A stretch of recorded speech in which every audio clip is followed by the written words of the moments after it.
हाय everyone, तो this is for your kind information. जिन्होंने CUET PG 2026 के थ्रू से Jarbom Gamlin government law college Jote में अपना ऑनलाइन फॉर्म फिल किया था, तो आपके लिए जो आपका काउंसलिंग कम एडमिशन का समय दिया गया है, रिलीज़ कर दिया गया है। ठीक है, तो जिन्होंने भी CUET PG 2026 के थ्रू से ऑनलाइन फॉर्म फिल किया था, उसका मेरिट लिस्ट भी आ चुका है। आप कॉलेज का वेबसाइट से भी देख सकते हैं, मेरा फेसबुक पेज से भी उसको आप देख सकते हैं। ठीक है, तो आपके लिए काउंसलिंग कम एडमिशन के लिए 2 दिन का टाइम दिया गया है। 2 दिन यानी कि 20 जुलाई से लेकर के 21 जुलाई 2026, और टाइम पीरियड आपका 10:30 AM से लेके 3 PM तक रहेगा। 2 दिन में सेम टाइम रहेगा। उसमें आपको अपना जितना रिक्वायर डॉक्यूमेंट्स ओरिजिनल, साथ में उसका जेरोक्स पूरा ले जाना है। आपका counselling, documents verification, admission process पूरा साथ ही साथ हो जाएगा। ठीक है, और एक मज़े की बात यह है, CUET PG 2026 के थ्रू से ये Jarbom Gamlin government law college जोते में जितना इनटेक कैपेसिटी है उसको कंप्लीट फिलअप नहीं कर पाया। सिर्फ और सिर्फ 80 सीट फिलअप कर पाया। ठीक है, तो लगभग 100+ उसमें सीट है, तो उसका 80 सीट जैसा सिर्फ फिलअप कर पाया है। तो रिमेनिंग सीट जो है कि अभी क्या हो गया, वैकेंट हो गया। तो जब रिमेनिंग सीट जो वैकेंट हो गया, तो कॉलेज अथॉरिटी ने डिसाइड किया गया है कि उसके लिए एक इंट्रेंस एग्ज़ाम कंडक्ट करेगा। तो इंट्रेंस एग्ज़ाम कंडक्ट करेगा, उसका मतलब ये है कि जिन्होंने CUET PG एग्ज़ाम दिया था लेकिन जब इसका ऑनलाइन फॉर्म फिलअप चल रहा था उसमें फ़िलअप नहीं कर पाया, वो भी अभी फिल कर सकेगा।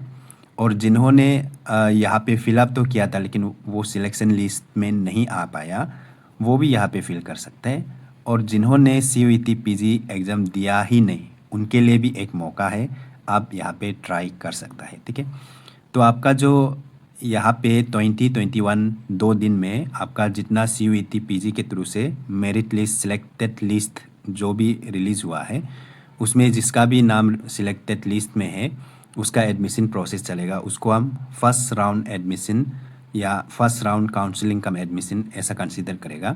वो कंप्लीट होने के बाद फिर आपका कितना सीट बचता है उसको देख करके आपका वैकेंट सीट के लिए इंट्रेंस एग्ज़ाम कंडक्ट किया जाएगा। ठीक है, तो यहाँ पे CUET PG के थ्रू से 80 सीट जो फिलअप किया है, लेकिन ज़रूरी नहीं है कि 80 का 80 लोग आके एडमिशन काउंसलिंग कम एडमिशन करेगा, ऐसा तो ज़रूरी नहीं है। कुछ छूट भी जाएगा होगा, आधा को पता भी नहीं चलेगा होगा, तो ऐसा वैसा होके थोड़ा कम भी हो सकता है, मतलब 80 से थोड़ा डाउन भी हो सकता है। उसके बाद आपका वैकेंट सीट जो बढ़ भी सकता है। ठीक है, तो आपका जो इंट्रेंस एग्जामिनेशन जो है कि आफ्टर ये फर्स्ट राउंड काउंसलिंग कम एडमिशन प्रोसेस कंप्लीट होने के बाद फिर उसका इंट्रेंस एग्ज़ाम के लिए सीट कितना वैकेंट है उसको देख के फिर कॉलेज वालों जो है कि इंट्रेंस एग्ज़ाम कंडक्ट होगा। इंट्रेंस एग्ज़ाम के लिए फ़िलहाल के लिए कोई डेट वगैरह नहीं दिया है, अगस्त 26 को ऐसा रखा गया है। उसके बाद एग्ज़ाम सेंटर भी अभी तक डिसाइड नहीं किया गया है, तो वो भी बाद में जल्द ही डिसाइड हो जाएगा होगा, तो आपको कॉलेज का वेबसाइट में विजिट करके देखते रहना है। ठीक है, उसके बाद यहाँ पे और एक चीज़ इम्पोर्टेंट वाला, जिसको भी इस बार जो फर्स्ट राउंड में CUET PG के थ्रू से सिलेक्ट किया गया है लेकिन उन्होंने आपका फर्स्ट राउंड काउंसलिंग कम एडमिशन को नहीं करता है, अपना सीट को मतलब फिलअप नहीं करता है, उसको अपना सीट को उसमें अपना सीट में नहीं आता है, ऐसा कुछ होने से वो इंसान जो है कि इंट्रेंस नहीं दे सकेगा। दे भी देता है बोलने से उसको एलोकेट नहीं किया जाएगा। ठीक है, तो इसलिए जिसको भी सिलेक्ट किया गया है वो अपना काउंसलिंग कम एडमिशन प्रोसेस को कंप्लीट कर ले, और जिसको सिलेक्ट नहीं किया गया है, जिन्होंने CUET एग्ज़ाम दिया तो था लेकिन यहाँ पे अप्लाई करना भूल गया या टाइम पार हो गया, या फिर CUET नहीं दिया था, ऐसा वैसा कुछ होने से, तो आप लोग क्या करना है, आपका जो इंट्रेंस एग्ज़ाम के लिए आपको बस रेडी रहना है। ठीक है, तो इसका जो ये है, जो फर्स्ट राउंड जो आपका मेरिट लिस्ट है वो आप यहाँ पे देख सकते हैं।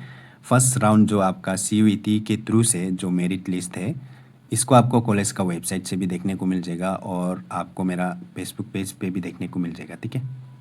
तो वो आप देख लीजिएगा। और इस वीडियो को आप आगे भी शेयर कर दीजिएगा जो ग्रेजुएशन हाल ही में किया है और लॉ करना चाहता है, एलएलबी करना चाहता है, परस्यू करने के लिए कोई सोच रहा है, ऐसा वैसा कोई होने से उनके साथ भी इस वीडियो को शेयर कर सकते हैं, ताकि वो भी अभी इस इंट्रेंस का मौका में इंट्रेंस दे के एडमिशन पा सके। ठीक है।